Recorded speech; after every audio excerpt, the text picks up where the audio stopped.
The intro song.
Hello.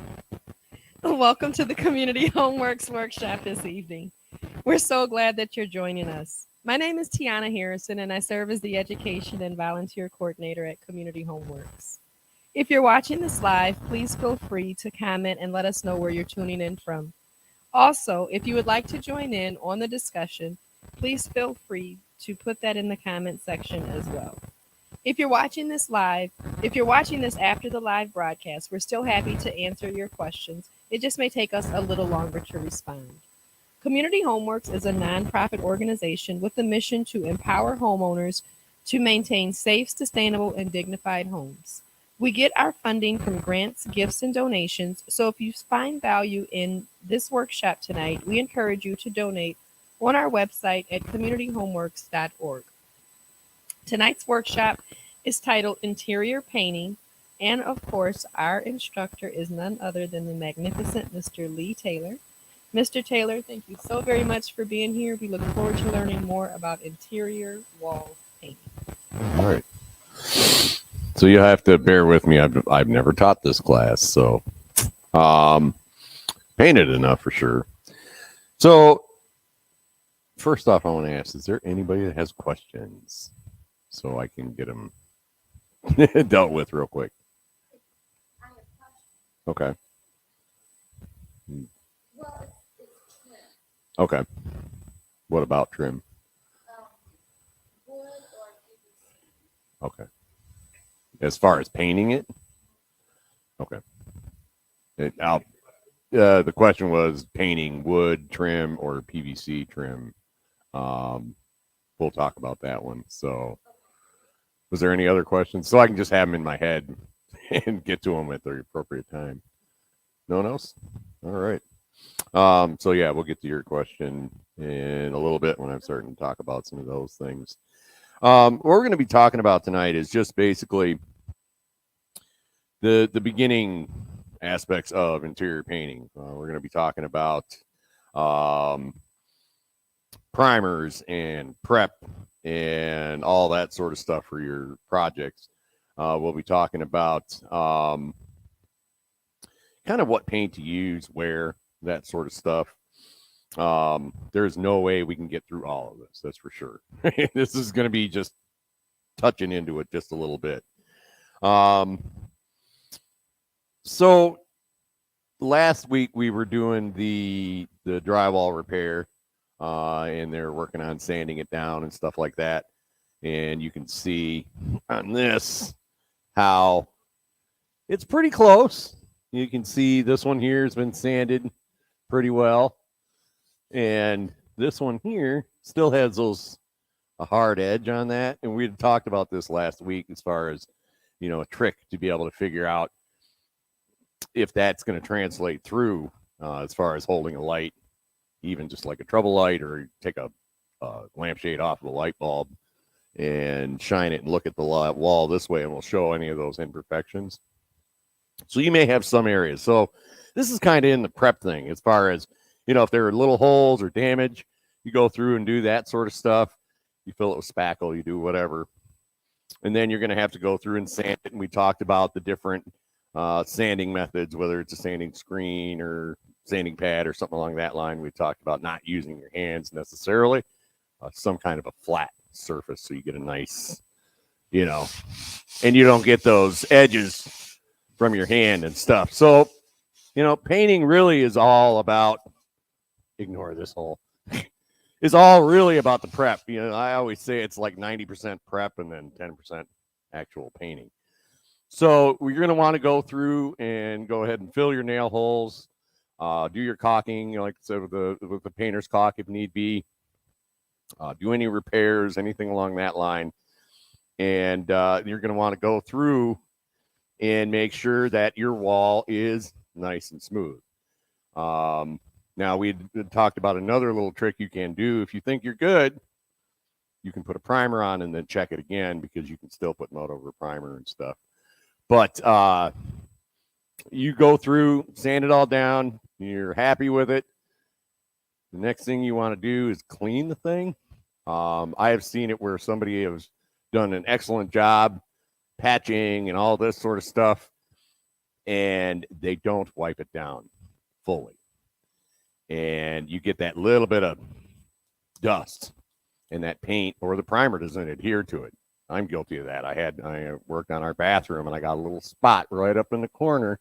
The primer didn't adhere, and I'm just like, oh. So generally what I'm going to do is, I'm going to get a rag. I'm going to ask you, I'm sure all you guys are going to get this one real quick. What is this going to do when I wipe on the wall? What else? Bleed out on it. Yep. So something to think about. It's a minor thing, but a nice red. I can see sometimes, if it's a damp cloth, see how that red's translating onto that. So find a cloth that's white. It usually works better, and it sounds goofy, but the last thing you want is, oh, wait, there's all this red stuff all over the wall, especially if you're painting with a lighter color.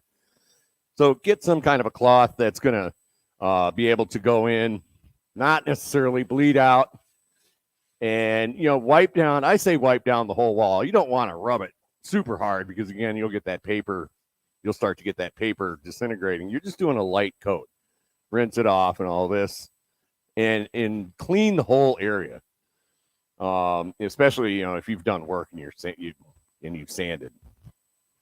The other nice thing about a damp cloth is, yes, it's going to get the dust and all that sort of stuff, but there are spackles out there that are a lightweight spackle for like the little nail holes and stuff like that.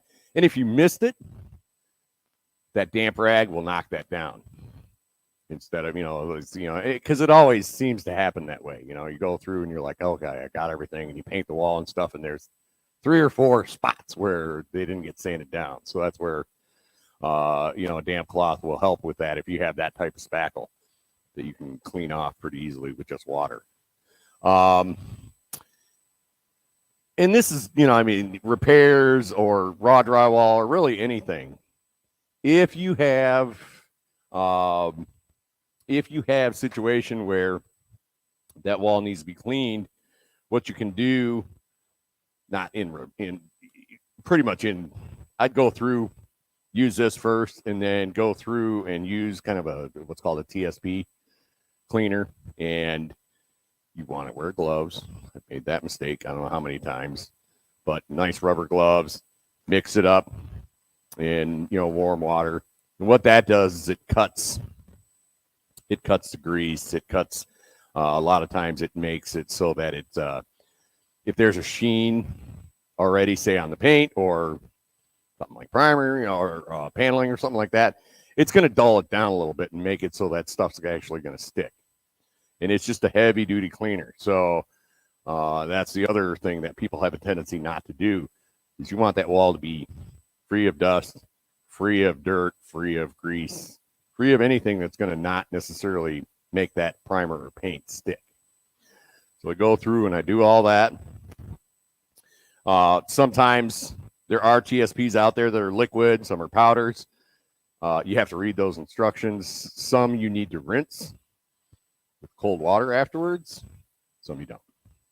So this is one of those things that, and I've seen it where somebody has used a good TSP and done a fabulous job at cleaning, didn't rinse the wall, let it dry, painted, and all of a sudden they're having paint issues of not adhering and all sorts of things.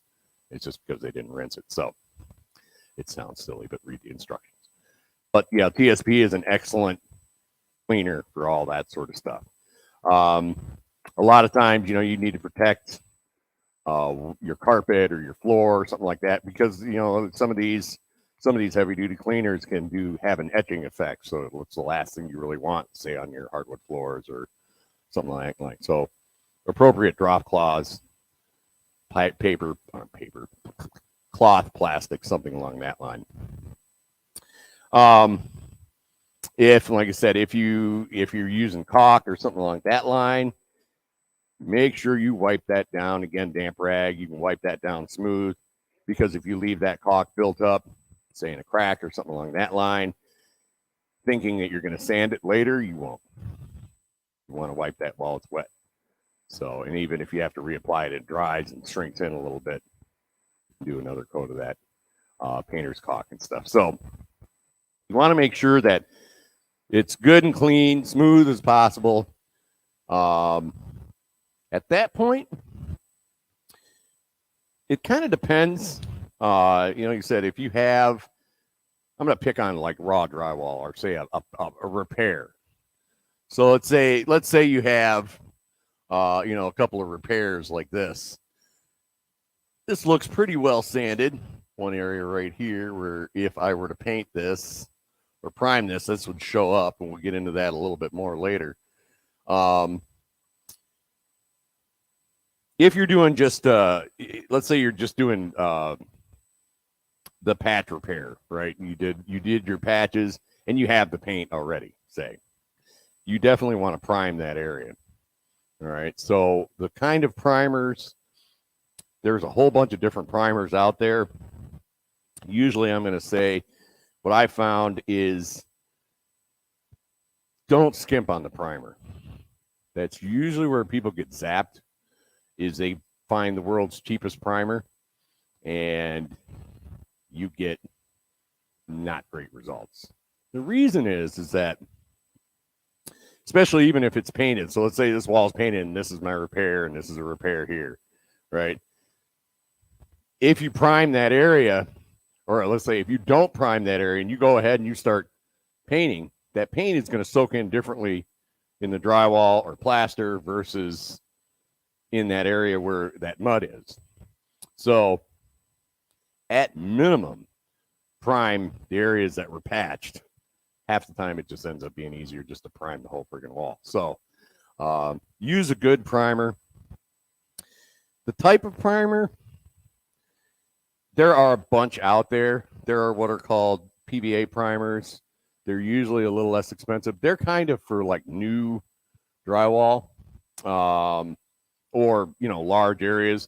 A lot of times in new houses, that's what we would use. And what it does is it's white, but as it dries, it's somewhat translucent.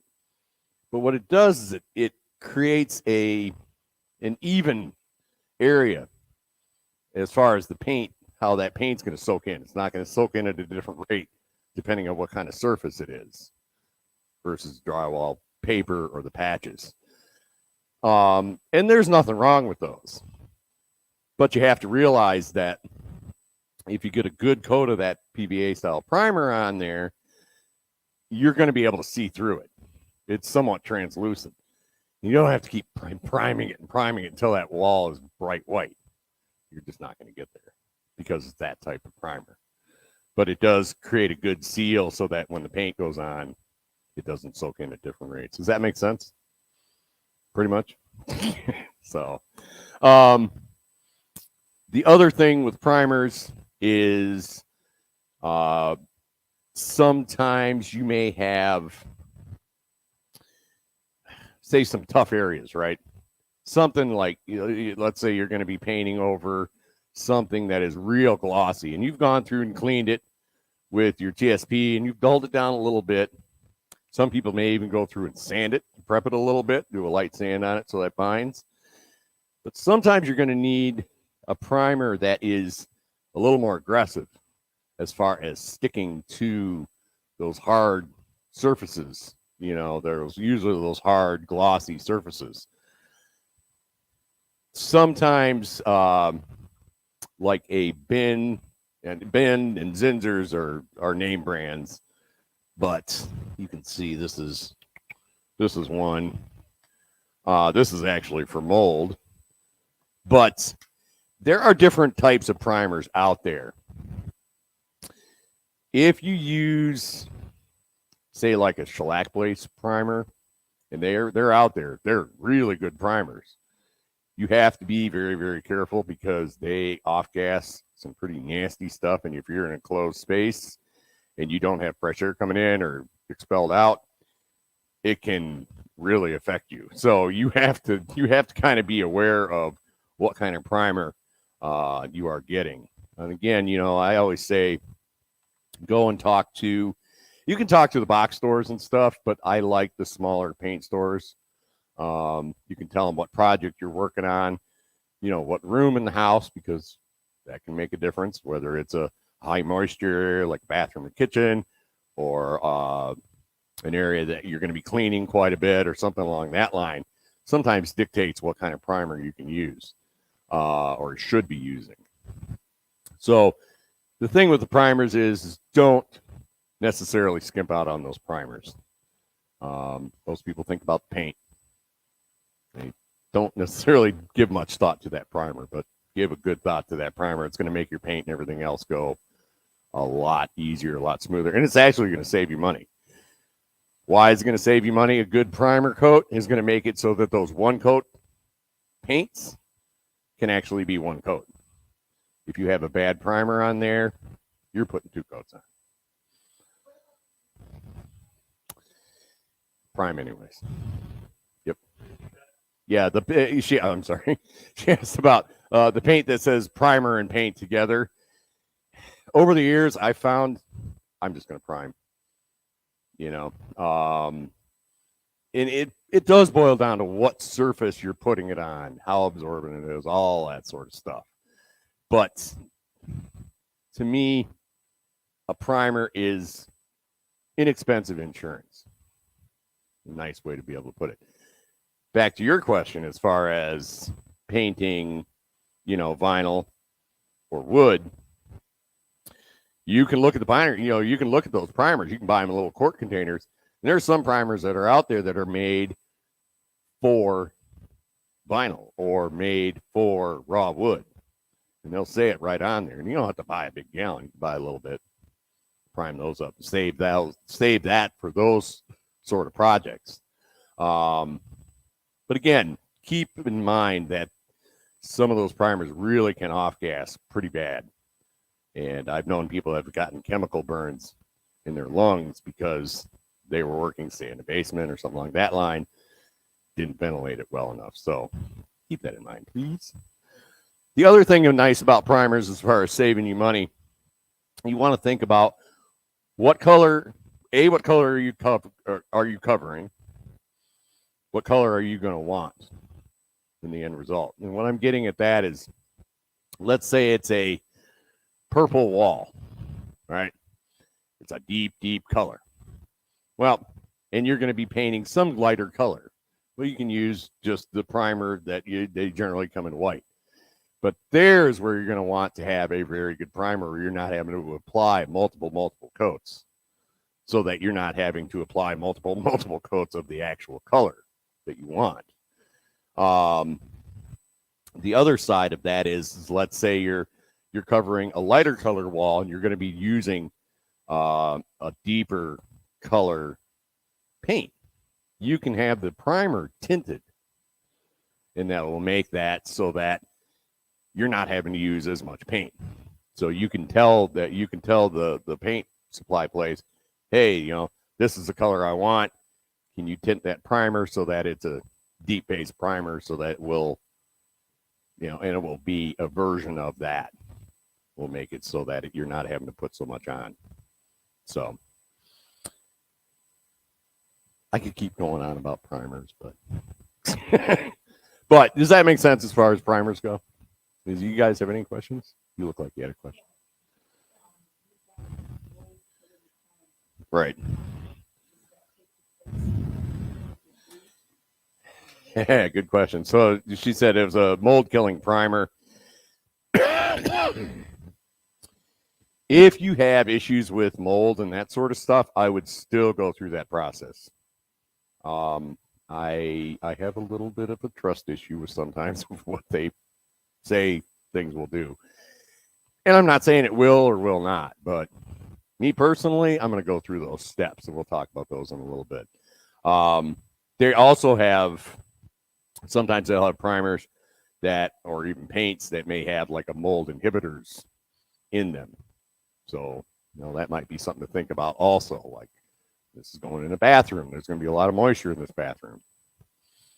Should I use, what kind of primer, that sort of thing. And again, talking to those paint stores really is helpful for that. So on that whole note, prime your wall, right? Let it dry. That's the other thing. Let it dry. A lot of people trying to push their project they want to get done, so they try to prime it and then they try to paint pretty quick. You don't want to do that. Let it dry. And that will vary depending on a whole bunch of things, but temperature, humidity, all sorts of things. Then if you are, especially if it's a smooth wall, do that trick again with that bare light bulb and sight down that wall, shining it, and it will show any imperfections. This is the thing to think about as far as the sheen of the paint. The more sheen or the shinier the paint, the more it's going to show those little imperfections. And some people can live with that and some people cannot. This is one of those things that you have to kind of make that decision. So knowing what your sheen level is, and we'll talk about those in a minute, and kind of your tolerance to seeing those sort of things. And you can use that same sort of trick. If you see something that's a little out of whack, back to this, and you probably can't see it from over there because you're looking straight onto it, but I can see it right here.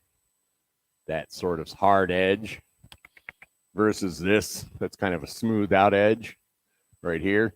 You see that difference between these two? That will show up through the paint. So, but if you see an imperfection, you can go ahead and fix it with your mudding and sanding and doing whatever. Then go ahead and put that little coat of primer back on that spot. So, as far as the paints themselves, we talked about, you have to think about, I guess, what you're going to be painting. So,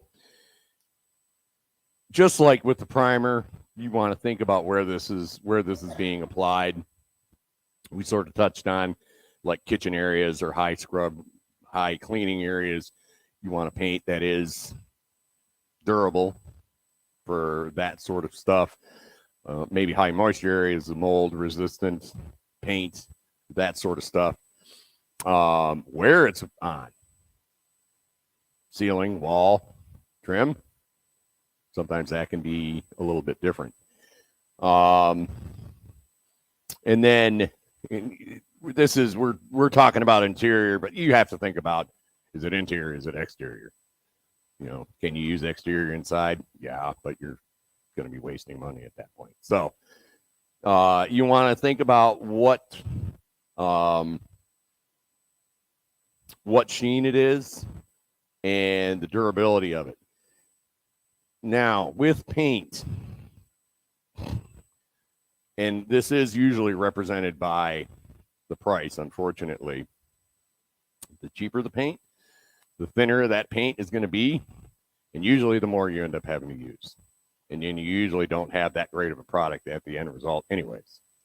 I'm one to say I would rather spend a little bit more and get a nice mid-grade paint than buy a cheap paint and have to use a whole bunch more. Because as weird as it sounds, you get a mid or even a high mid, you're going to actually save over time. Because usually a paint gallon, most often, is about 400 square foot for what it's going to cover. They will say on the back.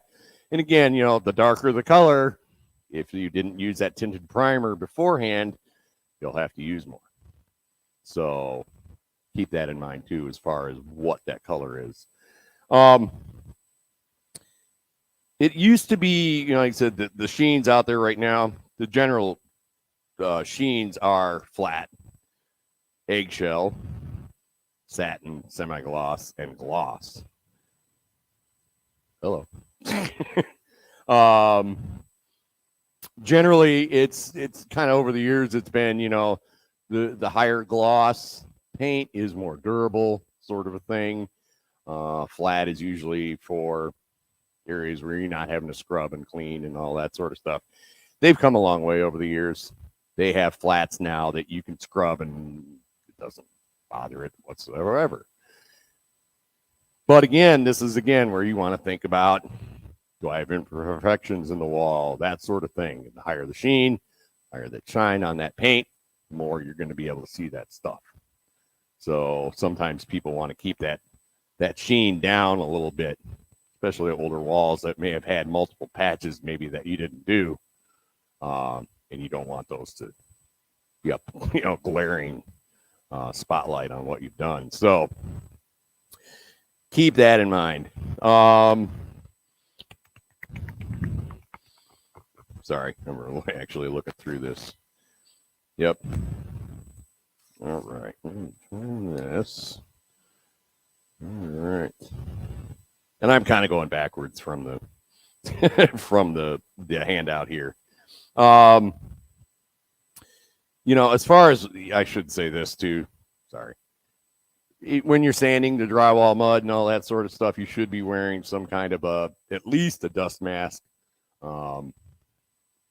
I should say that because projects like that, I come out and I'm like, oh, so, but yeah, keep that in mind as far as keeping the house ventilated or the area ventilated, having your protective gear on. Safe glasses are another one that really hurts when you're doing this sort of thing and you get this stuff falling in your eyes. It's not fun at all. If you are using the primer like we were talking about before, or even the paint, paints come, like I said, all different styles and everything else. You have latex, you have oil base. Oil base is getting harder and harder to find these days. An oil-based paint is generally more durable. A lot of times it was kind of used for exterior or high traffic areas like doors, that sort of stuff.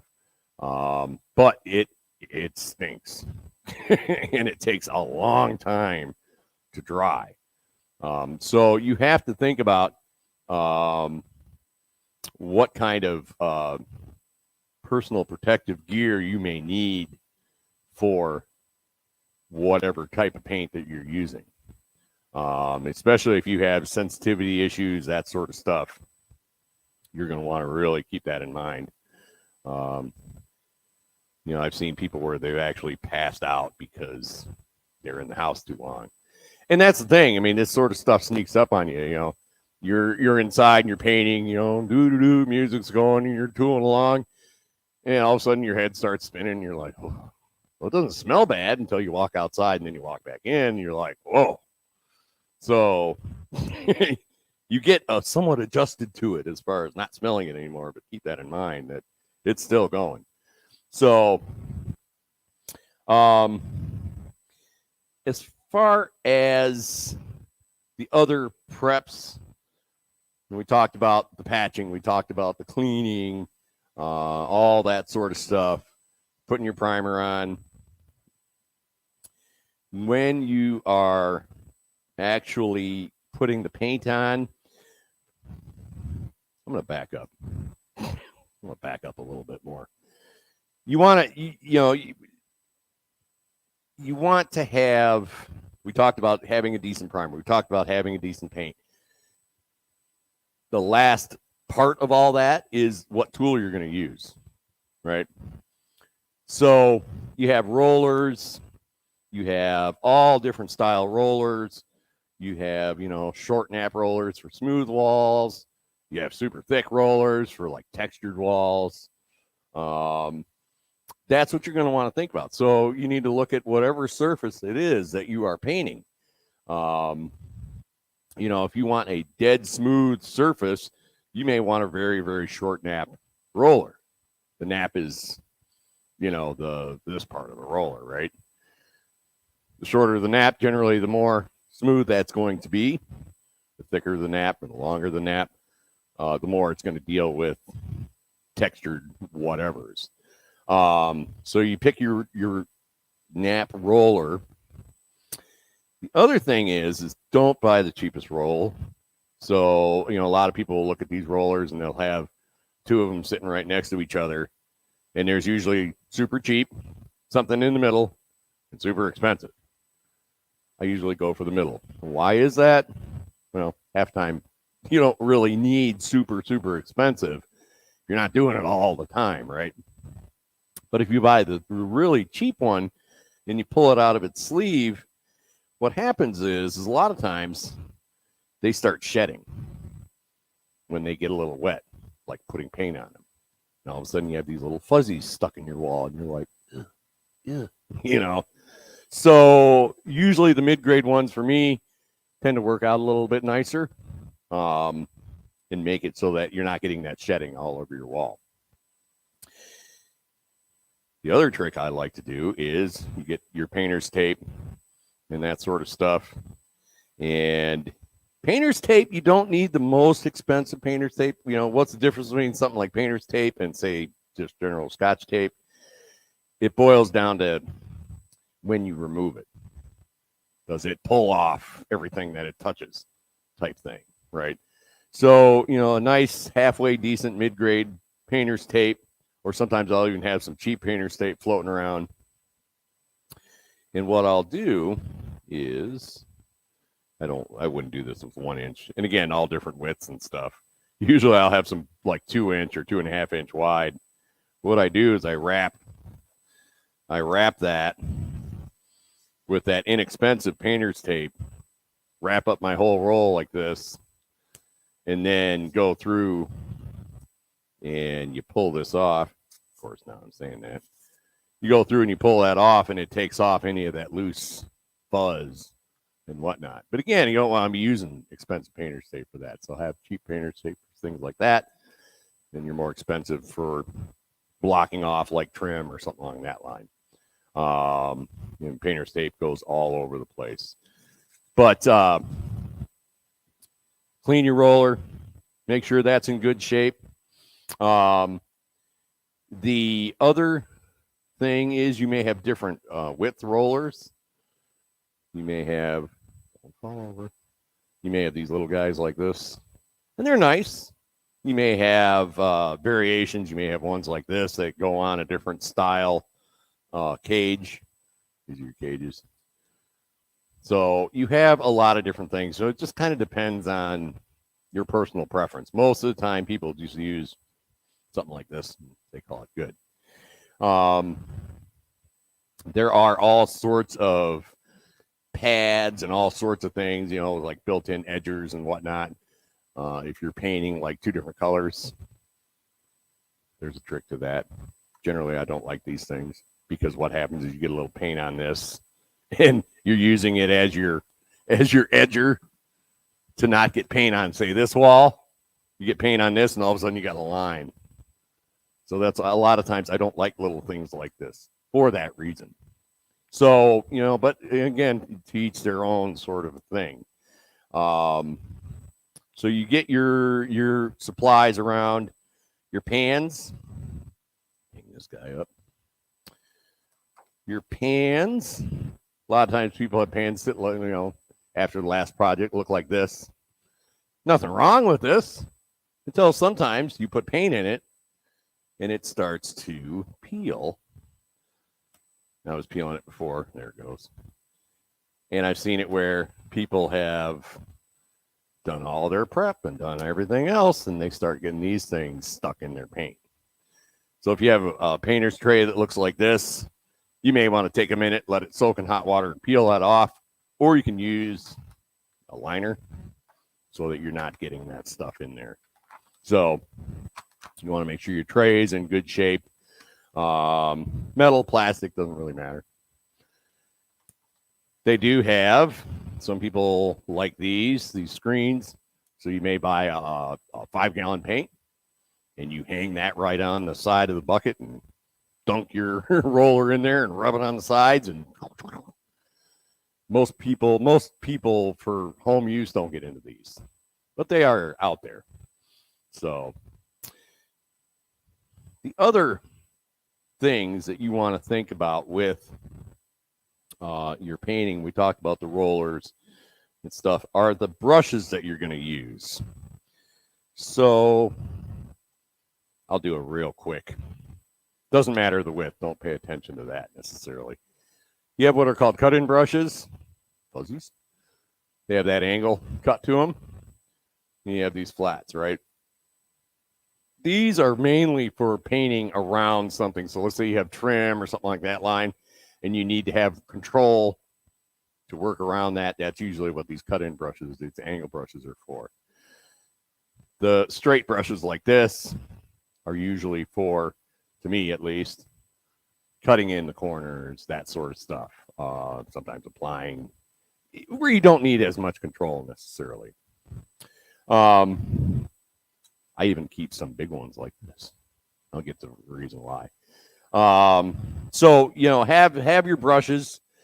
Brushes are one of those things that you can get a nice mid-grade brush and you can have that thing last for 20 years, no problem.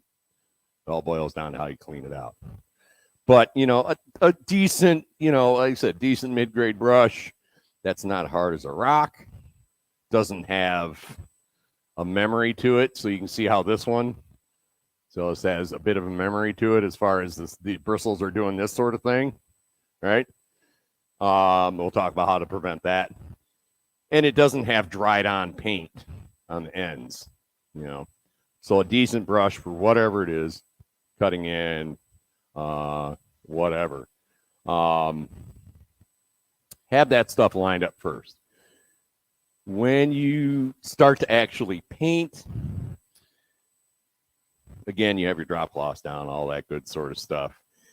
When I'm painting, I like to use old coffee cans. They're cheap. They're really cheap because they're free. I like to cut in first. So when I talk about cutting in, it depends. And this is a personal preference. I said I personally like the wider ones. Some people like these, you know, the 2-inch or 2.5-inch. Doesn't really matter. What I do is, and this is for primer also, this is your inside corner. So what you want to do is, when you're applying that paint, I only apply about that much. If you slam dunk that brush, you're going to hate yourself later. I'll get into that a little bit later, but only use the first inch, inch and a half, right? And you don't necessarily want to wipe it on the side. You know, I dip it in like this, give it a little shake. I hold it like this. I worked with a ton of volunteers over the years, and I'd get people that hold it like this, and I'd say, you're holding that like a club. If you hold it like a club, it's going to look like you painted with a club. You want more control over it, hold it like this. It may feel weird at first, but trust me. So get that. You're going to start top. Inside corners, I always start with those, whether you're painting up onto the ceiling or 2 walls. I get it right into that inside corner first, and then I work my way out, you know, the width of the brush, whatever that is. And again, that's back to why I sometimes like those wider brushes. You can give me a wider area to work up against with my roller. Why do you go into the corner first? I call them shadow lines. I don't quite know if that's quite the right term, but a lot of times people they do this and then they do this, and nothing really gets into that corner. We talked about that, how that paint soaks in, and it soaks in weird in that corner. and you end up with this dark line, and then you just can't figure out why. So I always get that paint or primer right into that corner, and then work my way out, and do that cutting in all the way around outlets, switches, that sort of stuff. Please take your plates off. Well, yeah, please take your plates off. And that's part of the prep too. But do your cutting in.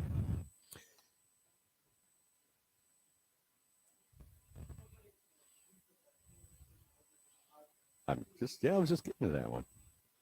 So, yeah. My wife's good. So, a lot of times people take these outlet covers off, just a little screw here, and they have a nice outlet. The way to protect that is get painter's tape that wants to come off. I take a piece off. This is interesting tape. And imagine this is no cover. I'm not going to get into that right now. And I just go like that. And if you have to plug something into it, punch right through that painter's tape, and you can still use it and stuff. Keeps your outlets from getting covered up. So I say it's a nice little trick. So question online. Oh, go ahead. Jackie wants to know, what would you use to edge a wall? I don't know if she means like what tool, or you mean as far as like if you have two different colors, or you're trying to cut in. I'm guessing cut in, but yeah, Jackie, you can write in and tell us what you mean, and we'll try to get it answered. I'll pick on that one just for a minute while she's writing that. So let's say you're painting just your walls, not your ceilings, right? And that's where you want that cut in brush. A lot of times you can see that angle. I always have that angle. To me personally, I have it with my index finger and my pointing finger, and I'm going to use that. And I don't want to get paint on my ceiling. I'm going to start probably about a 1/4 inch down. And what I do is I actually bend that brush, those bristles, so I get close to it, and I'm not doing this. The reason you don't want to do that is a lot of times that paint gets on this edge and all of a sudden it's up on there. So another form of cutting in or cutting around, you can see how I'm bending that brush, so that those bristles, and I'm letting that paint work its way up to it. And that trick can be used for painting just around anything. It's just patience. This is probably the biggest thing. Did that answer your question? No, about edging between two different colors. So there's a whole thing with that. You want me to stop and I'll explain that one real quick? So let's say you have two different colors. All right. And we're in the cut-in phase, right? So let's say this wall is blue, this wall is green. So what you're going to do is you're going to, let me think. You're going to roll the green onto this wall. And then, okay, so yeah, it took me a minute. It's been a while since I've done that one. So what you want to do is paint one wall, okay? Let's say you're painting your blue wall, right? You want that blue to roll over a little bit onto the other wall's color. And generally what I'm going to do is I'm going to use the lighter of the two colors, right? That's going to roll over onto that wall. I'm going to roll that over. I'm going to paint this whole wall, do all my stuff. I'm going to let all that dry. Then what I'm going to do is I'm going to put my painter's tape up against the wall that has your finished wall. Okay, so I'm putting that tape. I don't want to waste their tape necessarily, but this is weird painter's tape. So let's say this is painted. I'm going to put that tape right along there, right along the edge, all the way down. Then I'm going to use that same color and I'm going to cut in along the edge onto that painter's tape a little bit. And what that's doing is it's sneaking in behind that painter's tape. And, you know, it's called paint bleed. But it seeps in a little bit. Let it dry. And what that does is when you apply your next color, that color is not seeping in underneath that tape and giving you that sort of a crazy edge. So does that make sense? So it's a nice way to do it. Yeah, it adds a little bit of time, but it makes it so that when you pull it off gently, it will give you a much cleaner edge. Sometimes people will even get to the point where, back to my good old favorite tool, let's say you have your painter's tape like that, you have this wall, it's all dried and everything else. I may do a very light score along that edge so that when I pull off that painter's tape, it doesn't want to grab and pull that other paint off. But back to the painter's tape, it's not going to adhere so hard that it's going to pull off that paint, especially that fresh paint that you just done. So, but that is a nice way to be able to do the two different colors. My oldest daughter, her room, she has 4 colors in there. I told her how to do it, and I said, good, have fun. And she spent, I don't know, a week or something on it, but it looks great. So, yeah, now it's my office. Look at all those colors. So, yeah, you know, cutting in, doing all that sort of stuff. You know, I hear a lot of times the questions of, do you cut in first? Do you do roll first? Over the years, I found it doesn't really matter, but it's kind of up to you. I think the more of the norm is to cut in first, but you know, if you're careful, you can roll and then cut in. The only thing about doing that is what's called a stipple, the texture that's left over by the roller, right? Versus the texture that's left over via brush. So, but you know, a lot of times when you're rolling, that's what we don't have is a roller cage. That's this size. I'm gonna do it with this guy, right? So when you're rolling, we talked about the sleeves, the covers. The cage itself is another one. If it's not cleaned out properly, this thing is not going to spin. If you have one of those issues, you're going to get skids and it will look really bad. So make sure that spins freely. It's not gucked up with paint and everything else. If it is, sometimes it's just easier to go out and buy a new one. That can wreck a project real quick. And then make sure you have the right width roller. So like I said, this size, there are some that are that wide. Just depends. And make sure you have the pan. I've seen people where people buy the real wide ones like this, and this is the only size pan they have, and they realize that it's about 2 inches too wide to be able to get into it. So keep all that stuff. This is a standard size right here, like 9-10 inch or so. You're gonna apply that paint. You know, pour that in there. Make sure that's good and clean. You're gonna apply that paint. You want to get a good coverage on that roller. A lot of people do this, and what happens is you get about that much. So you would sometimes, especially when it's brand new and it hasn't sucked up that paint yet, you really sometimes you have to almost turn it until it really gets a good coverage. So I get it loaded up good. The thicker the nap, the more paint it's going to hold, which is nice and not nice at the same time. So what I'm going to do is, I'm not getting the paint out. So let's say I've cut in and all this sort of stuff. I'm going to start at the top. I'm going to work. I always do a W or a V. I like to keep what's called a wet edge. So I'll apply that paint, you know, and then I'll smooth that out and I'll work sometimes along that edge. I'll get close to the top. And what I'm trying to do is cover up those brush strokes, right? You got to watch it so that this is not sitting there doing on the other wall or on the ceiling. If that's an issue that you think you might have an issue with, put painter's tape up there. It'll make it so that at least if you hit it accidentally, you're not having to touch it up later with some other color, right? So, you know, I'll do my V or my W, and I'll smooth that out. I've seen it where people do this. It sounds goofy to have to say this, but flip that roller around. I just go by what I've seen over the years. I've seen I don't know how many people doing this, and they're tearing up their ceiling, and it's like it's not going all the way up. Flip it over. So get that all.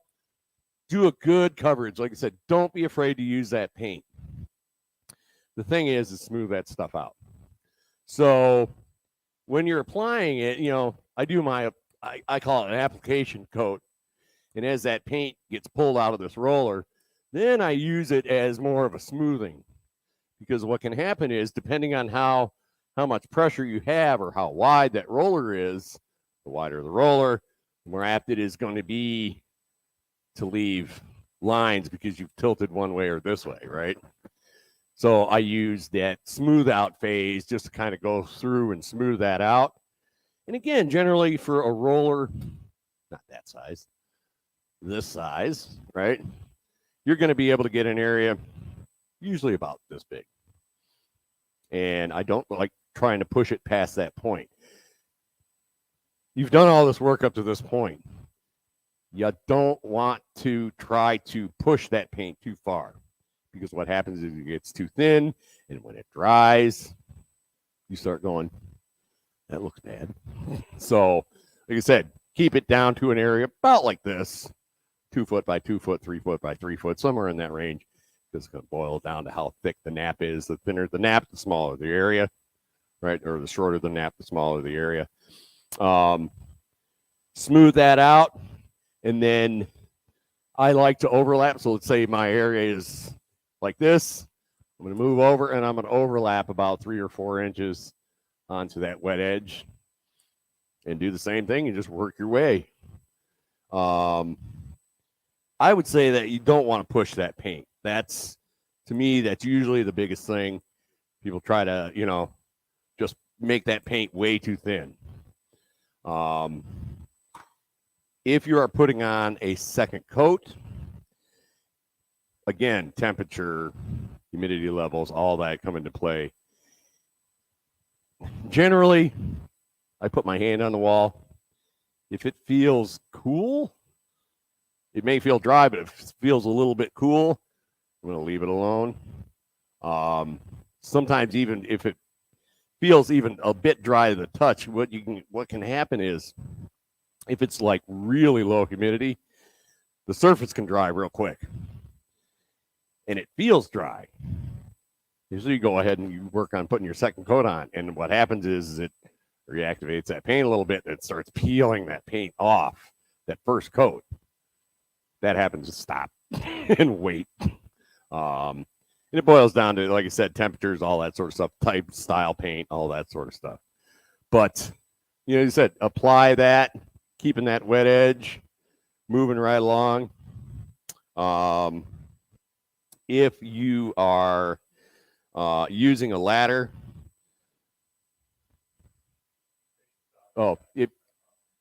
if you're using a ladder or something like that, again, it's that basic ladder safety of you don't want to overreach. So we talked about that as far as standing on that ladder. You're basically your torso. You don't want to be leaning too much. We usually say don't let your belly button get outside that ladder, because that's a nice way to be able to. So, what was the question? Online question from Angela. How do I smooth my wall prior to paint? I see it's not smooth. That can be rough.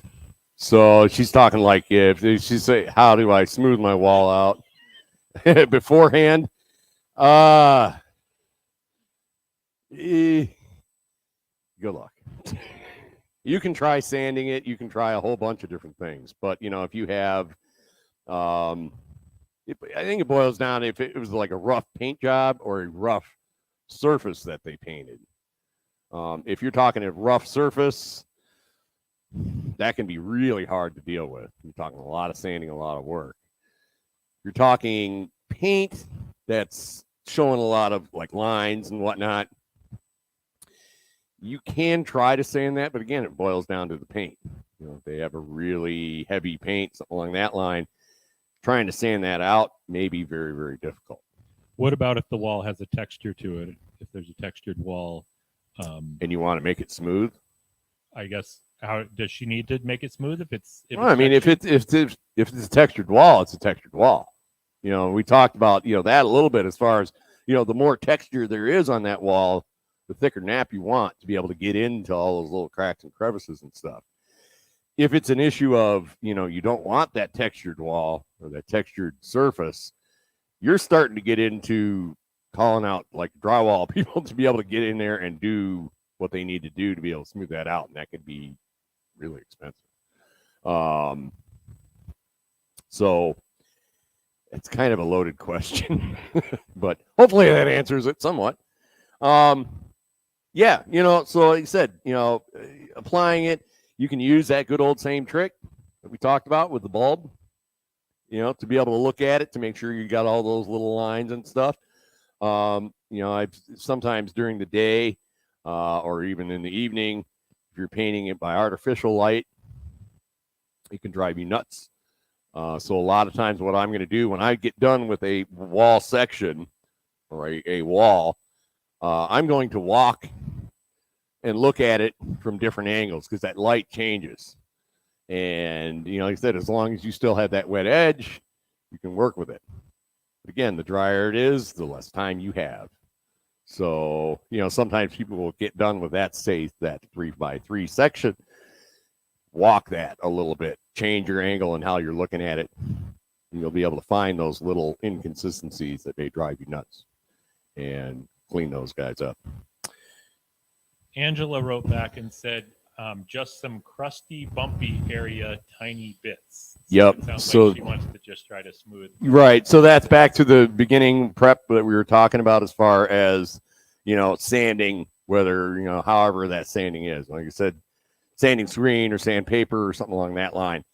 It may take more time than you'd like, but, and those bits and cruds and stuff like that could have just been from just a bad paint job. Couple of little things. If you drop your brush or drop your roller, sometimes it's just better just to set that one aside or bag it, something along that line, and have another one. So a lot of times when I'm buying these, I'll buy two because that will happen inevitably. You'll drop and you hit the floor and it's full of crud and you're like, oh, I'll clean it out. Well, meanwhile, your wall's drying. So I have a second one, right? Same with your brush. Yeah. Mm-hmm. Yep. I'm going to get into that right now. So the question was, if the project takes longer than, a day or, gets into a couple, 2 or 3 day project. So let's say you have a roller and, you get a section done and you're done. You don't want to clean it out. You don't want to get into that mess. What you can do is load that sleeve up with paint. Have a good old Ziploc bag, like a gallon-sized bag. Drop that in. Get all the air out of it. Seal it up. Some people even throw it in the freezer. I've just put it in the fridge, right? And it will stay, but it has to be loaded with paint. It'll stay in good shape for a couple days, or even sometimes a week, depending.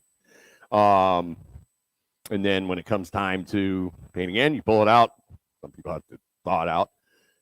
And what I do at that point, if I've done that, I get the good old painter's tool in this little curve right here. If I have paint that I've saved, like in a bag, especially if it's been frozen, I'm going to get this and I'm going to have my waste. And what I'm going to do is, that's what that curve's for, to push out that paint. Right? I can flip it around. I can do the same thing. And that will get that excess guck out of there. And then I can load it up with fresh paint. But it hasn't dried. So, as far as the cleanups and stuff, so that's one part of the cleanup. You can do the same thing with brushes. If you have a brush that you don't really want to clean up, fine. Load it up a little bit again, not getting it too far in. We're going to get to that one sec. And put it in some kind of an airtight container. Some people wrap it. The other thing is if you pause for a minute, let's say you're in the middle of a project, you want to take lunch, get a damp rag, cover up your tray, wrap up your brushes in that damp rag, let them sit off to the side. They can sit like that for an hour or 2 hours. And then when you open it, when you start back up, it's not all crusty and whatnot. But the brush, you can do the same thing as far as putting it in a Ziploc bag, keeping it for next time.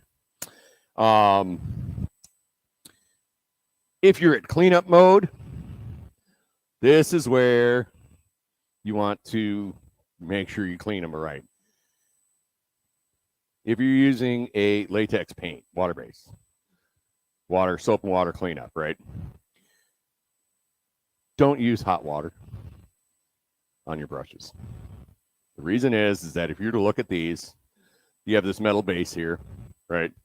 And then if you have that paint, if you have that paint way down in here, but if it's hot water, what it's going to do is it makes it so that it starts to lose bristles in the moderate brushes, if that makes sense. The real nice brushes and stuff generally don't do that. But again, you don't want to spend that much money for one of these brushes. You're usually going to go for that mid brush. So I use cold water. I don't get my hands wet because all I do is I let my water run and I do this and I'm bending it like this and letting that water come out. And as soon as it's running clear, what I do is I put a little bit of dish soap on there and work it in there and then rinse it out good. I do a couple shakes like that.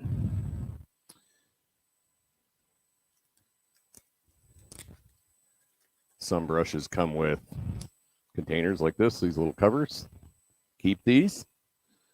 So let's say I've just cleaned out this brush. Sometimes they can take a minute to do.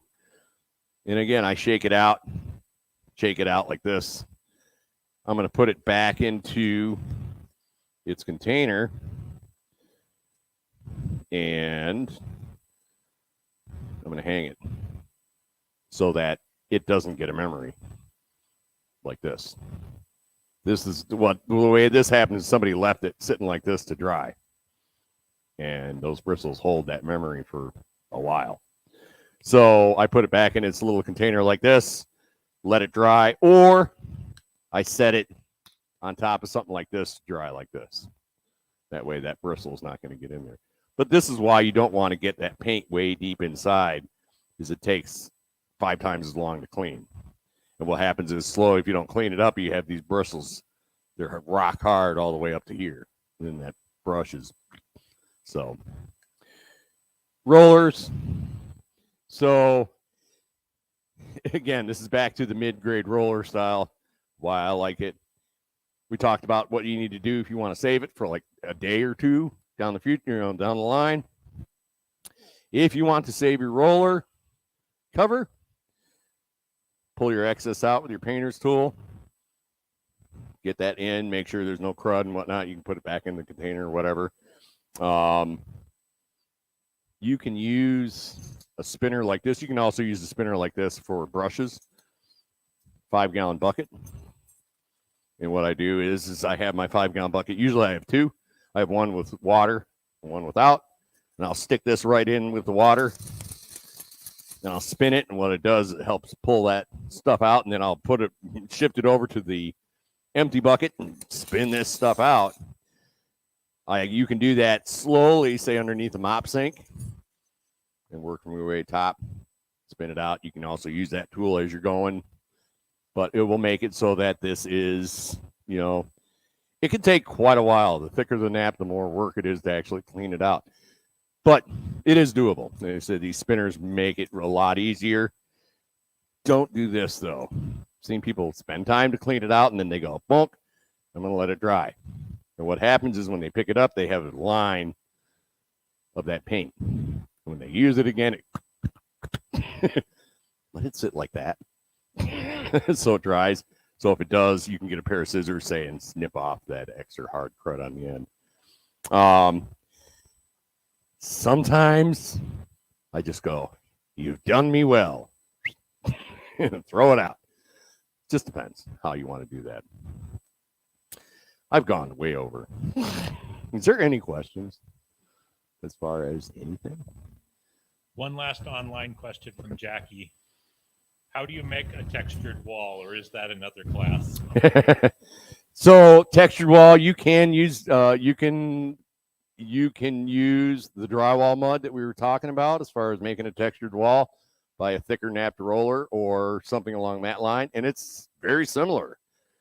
Instead of putting paint in the pan like this, you're putting thinned out drywall mud and rolling it on or stomping it on or something like that. There are also you can put things into your paint.